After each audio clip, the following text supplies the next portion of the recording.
단 한 명의 한국인이 보여준 행동, 그 앞에서 내 자존심이 무너졌습니다. 러시아에서 온 10년차 국제선 승무원. 세계 수십 개국을 떠돌며 다져온 자신감은 인천공항에서 마주한 단 5초의 장면 앞에서 흔들리기 시작했습니다. 이건 단순한 예의가 아니었어요. 이건 제가 모르던 진짜 강함이었어요. 누구도 의식하지 않는 순간 누구에게도 보여주려 하지 않았던 행동. 그러나 그 무심한 듯 따뜻한 장면들은 이리나의 마음 깊은 곳까지 들어왔습니다. 지하철, 시장, 분식집, 북카페. 모든 공간에서 그녀는 배려가 일상이 된 문화를 마주합니다. 그리고 마침내 그녀는 말합니다. 한국은 다시 오고 싶은 목적지예요. 감정을 회복하게 해준 제 인생 첫 번째 나라예요. 그녀의 고백은 전 세계 누리꾼들을 놀라게 했고 외국인들은 이렇게 묻습니다. 도대체 한국 사람들은 왜 이렇게 다른 거죠? 그 해답은 우리의 가장 평범한 하루 속에 있습니다. 지금 러시아 승무원이 경험한 경유지에서 목적지로 바뀐 3일간의 여정. 지금부터 시작합니다. 이야기가 시작하기 전에 좋아요와 구독은 영상 제작에 많은 도움이 됩니다. 한국이요? 그냥 일본 옆에 있는 나라 아닌가요?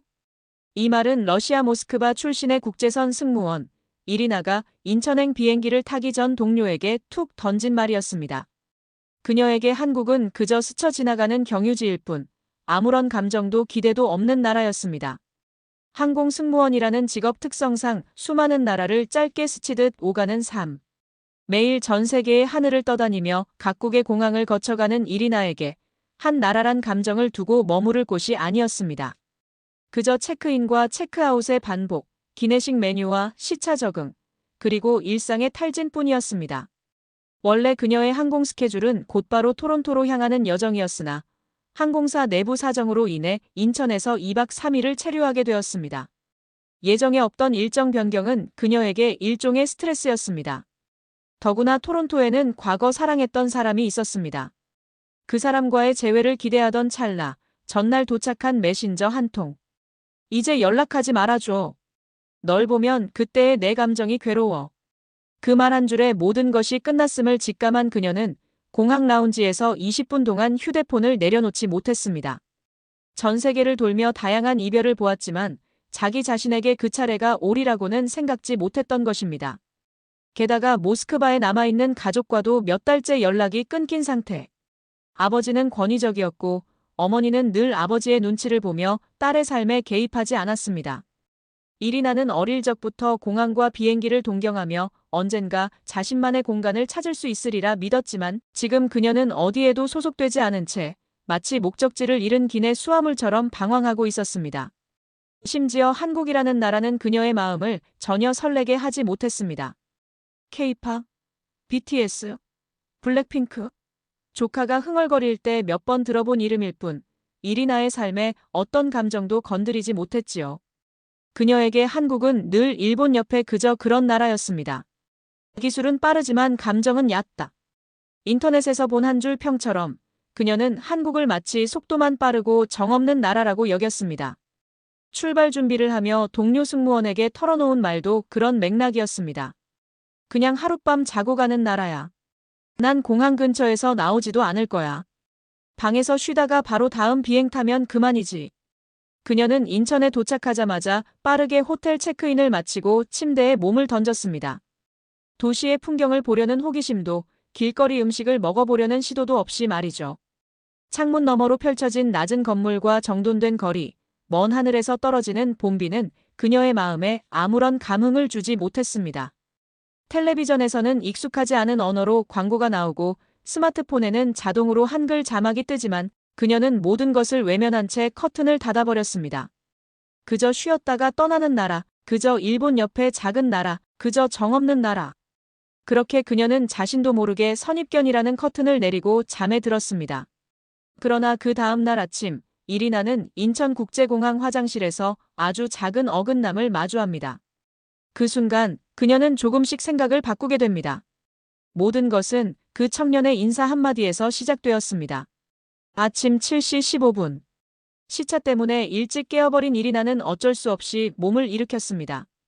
호텔 조식은 입맛에 맞지 않았고 커피라도 제대로 마시고 싶다는 생각에 무심코 인천국제공항으로 향했습니다.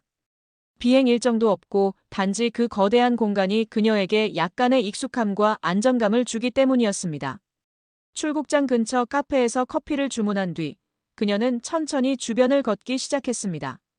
맑게 닦인 유리, 정갈하게 배열된 표지판, 그리고 빠르지만 조용히 움직이는 사람들. 이리나는 마치 도시 전체가 소음이 없는 기계처럼 움직인다는 인상을 받았습니다.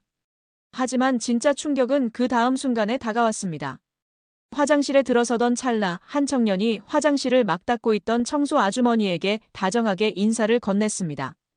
고생 많으시네요. 좋은 하루 보내세요. 그 목소리는 높지도 낮지도 않고 아주 자연스러웠습니다. 청소 아주머니는 고개를 숙이며 환하게 웃었습니다. 감사합니다라는 목소리가 공간을 맑게 울렸습니다. 그 장면을 바라보던 이리나는 한참 동안 움직이지 못했습니다. 그 어떤 기술이나 인테리어보다도 그 순간이 이리나의 마음을 강하게 흔들었습니다. 저건 연출이 아닐 텐데. 러시아에서는 거의 본 적 없는 장면이었습니다. 사회적으로 노동자에 대한 무관심과 거리감이 팽배한 환경에서 자란 이리나에게 저 청년의 인사는 전혀 낯선 문화였습니다. 그것은 단순한 예의가 아니라 상대방을 존재로 인정하는 방식이었으니까요. 그녀는 화장실 거울 앞에서 자신을 한참 바라봤습니다. 머리는 단정했고 제복도 깔끔했지만 그녀의 표정 속에는 피곤함과 무감정만이 내려앉아 있었습니다.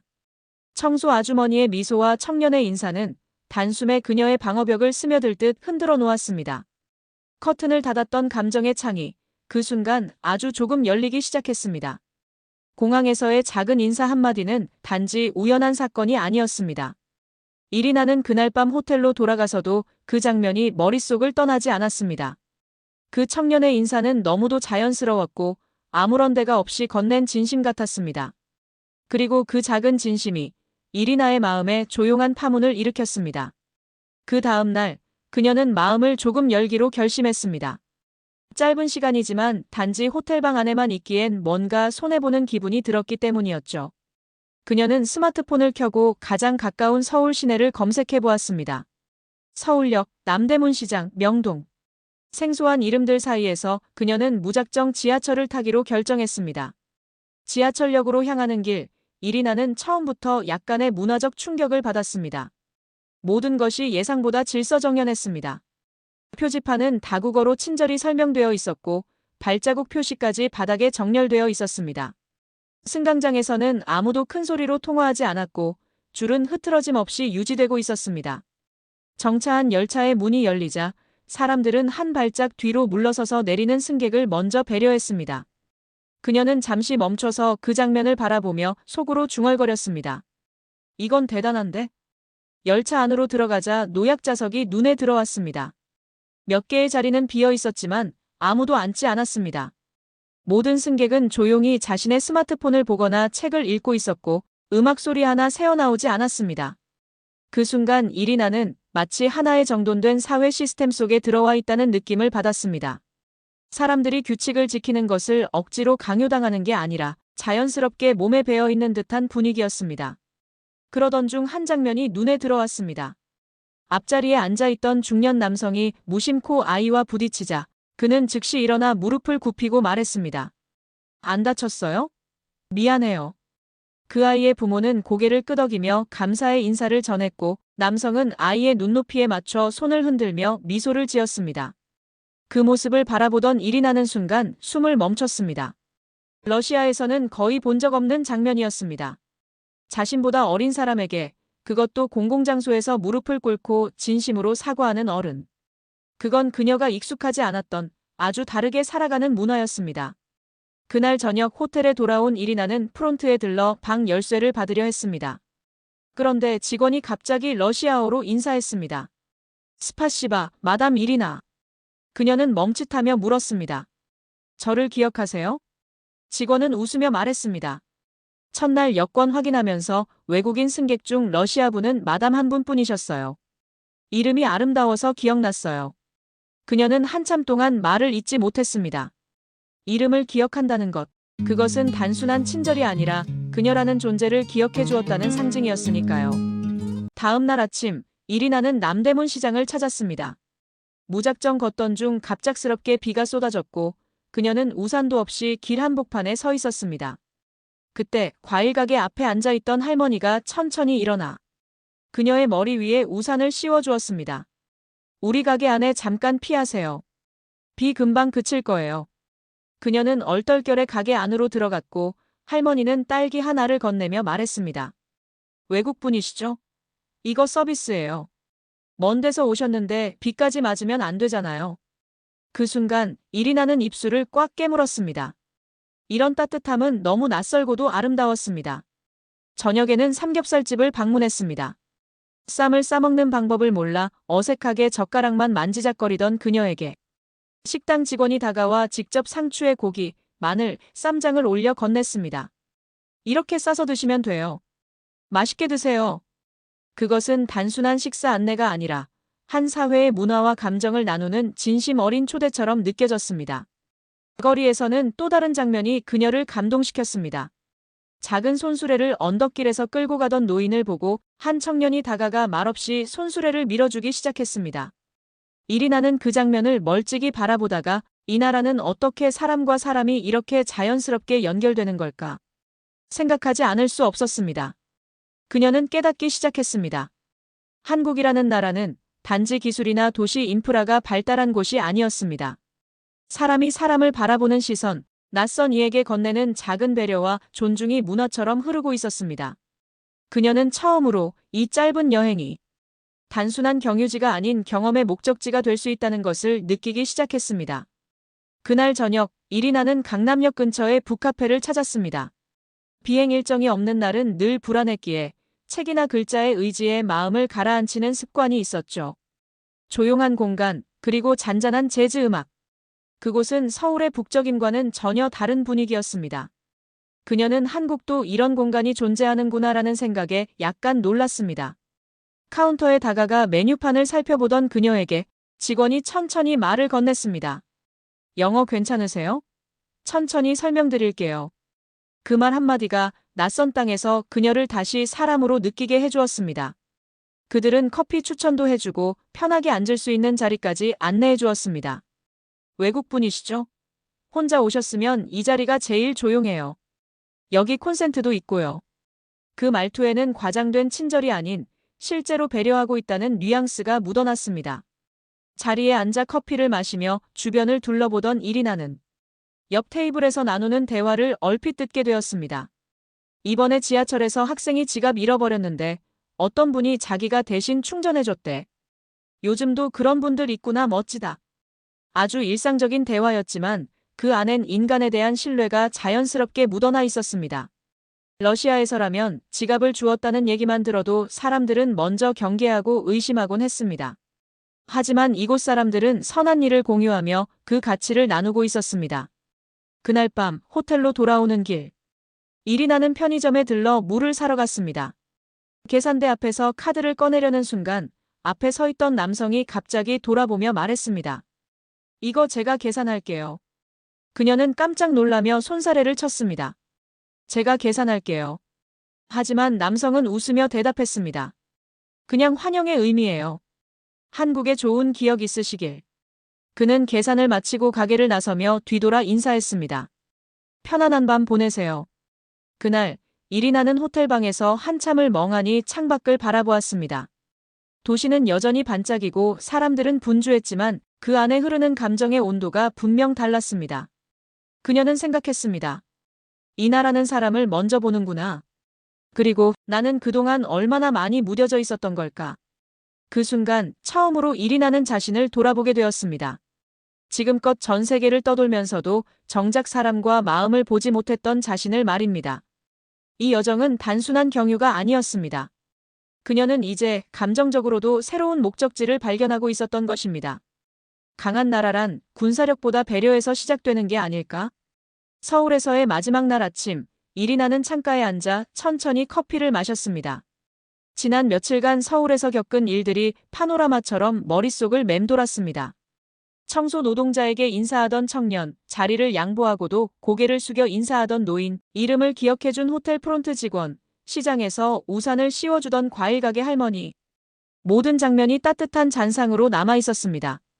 하지만 그녀는 그것이 관광객에 대한 특별한 환대라고 생각하려 애썼습니다. 자신을 감동시킨 그 친절과 배려들이 단지 우연이거나 외국인이라 특별히 대우받은 것일 수도 있다고 말입니다. 그렇게 마음의 균형을 잡으려 애쓰며 그녀는 서울의 마지막 시간을 보내기 위해 조용한 산책지를 찾았습니다. 가이드북에는 나오지 않는 곳, 사람들의 일상이 묻어나는 거리. 그녀는 결국 가로수길로 발걸음을 옮겼습니다. 거리는 의외로 한적했습니다.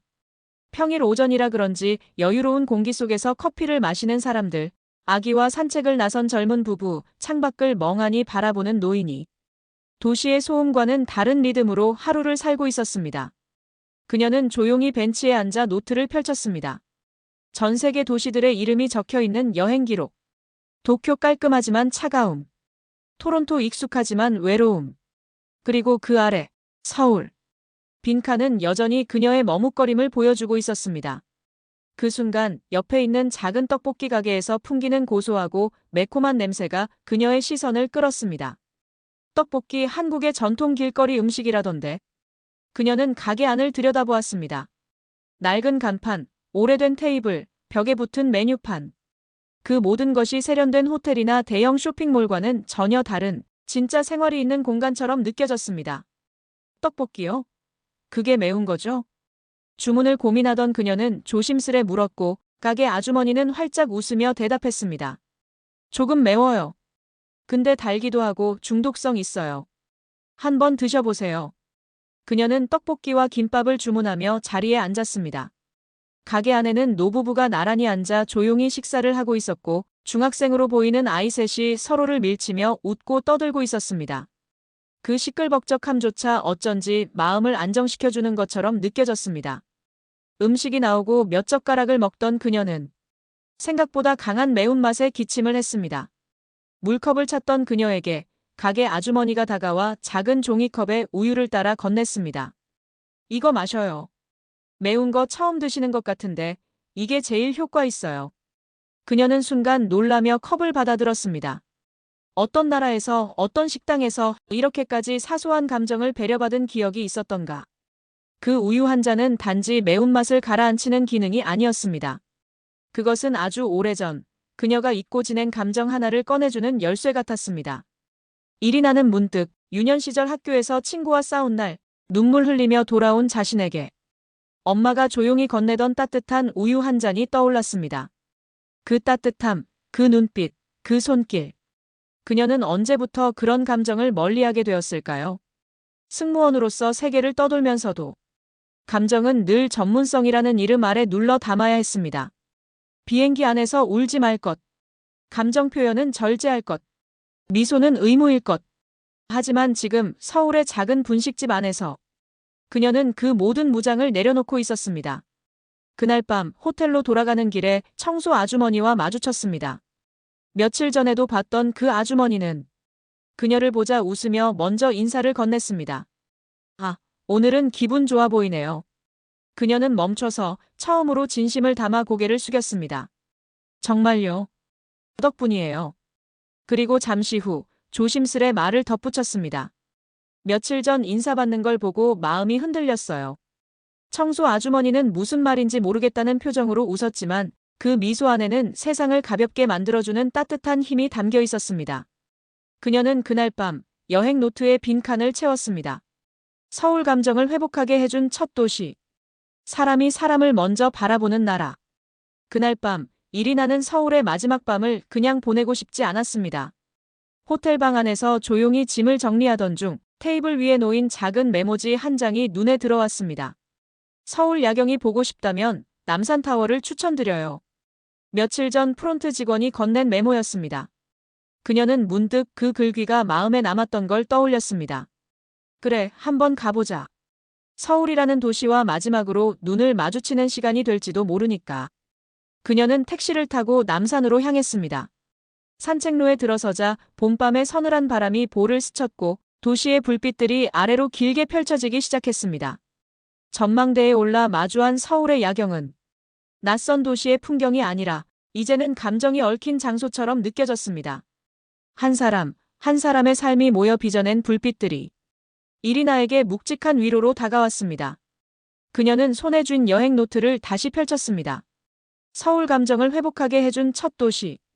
그 아래 그녀는 작게 덧붙였습니다. 눈에 보이는 것보다 마음에 남는 것이 더 많았던 곳. 그 순간 옆자리에서 한 커플이 나눠 먹던 호떡 냄새가 은은하게 풍겨왔고 여자친구가 남자친구의 외투 주머니에 손을 넣으며 속삭였습니다. 추워. 이거 마셔봐. 그 사소한 다정함조차 이리나는 소중하게 느껴졌습니다. 그녀는 스스로도 놀랐습니다. 며칠 전만 해도 이 나라에 아무런 감정도 없다고 생각했던 자신이 지금은 작은 말투 하나, 조용한 웃음 하나에도 마음이 흔들리고 있다는 사실에 그녀는 그곳에서 한참을 앉아 있었습니다. 그리고 마지막으로 다짐하듯 속으로 말했습니다.